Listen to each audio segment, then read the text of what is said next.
The fear of acting is quiet. It does not shout. It asks questions. What if I fail? What if they judge me? What if it is not perfect? These questions feel reasonable, logical, responsible, but they often become barriers, walls, invisible walls. You cannot see them, but you feel them when you hesitate, when you delay, when you choose to wait. The mind believes waiting is safer, believes preparation will eliminate risk. But life does not work that way.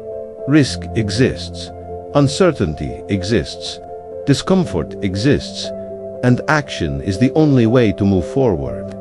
Fear of acting pretends to protect you. It whispers, stay still, wait longer, think more, be sure. But certainty is rarely available.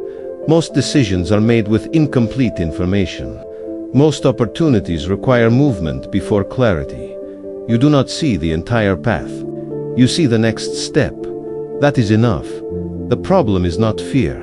Everyone feels fear. The problem is obedience to fear. When fear decides, when hesitation decides, when inaction decides, that is where potential fades. Opportunities disappear. Confidence weakens. Because confidence is built through doing, through experience, through learning, not through perfect conditions, not through endless analysis. Action teaches. Mistakes teach.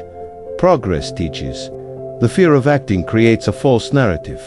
It says, if I do nothing, I cannot fail. But doing nothing is also a decision. It is a decision to remain, to stay where you are, to avoid growth, and that decision has consequences. Time passes. Opportunities change. Energy fades. The life you imagine remains distant. Not because it is impossible, but because action is required. Small action, imperfect action, meaningful action. The first step is rarely perfect. It is small, it is uncertain. It is enough, because movement creates momentum. Momentum creates confidence. Confidence creates possibility. The fear of acting is powerful, but it is not permanent. You can act despite it. You can move despite it. You can learn despite it. And over time the fear decreases. Not completely, but enough. Enough to try, enough to grow, enough to change. The question is not, will I feel fear? The question is, what will I do anyway? Because action is where change begins. Not in perfect plans, not in endless thought, in action. And this is where growth lives, in movement, in experience, in learning, in becoming. Fear tries to keep you still. It convinces you that safety is in inaction, but safety without growth is not living. It is existing. Life requires risk, not reckless risk. Meaningful risk. The risk of trying, the risk of learning, the risk of becoming. You will not always succeed. No one does.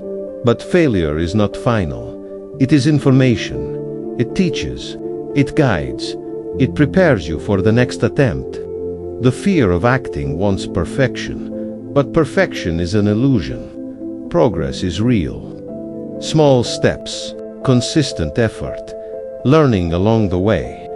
That is how change happens. Not overnight, not magically. Through action, through repetition, through experience. So the next time you hesitate, notice it, acknowledge it, but do not obey it. Choose action, even small action, because small action leads to bigger action, and bigger action leads to growth. Gold and growth leads to possibility. This is the lesson. This is the truth. Fear is real, but it is not the final word. You are, your choices are, your actions are. And now, in the next video, I will show you why the illusion of control keeps you stuck. How the mind believes it can predict everything, and why that belief silently limits your decisions. Watch the next video, The Illusion of Control. Understanding it is the first step to freedom.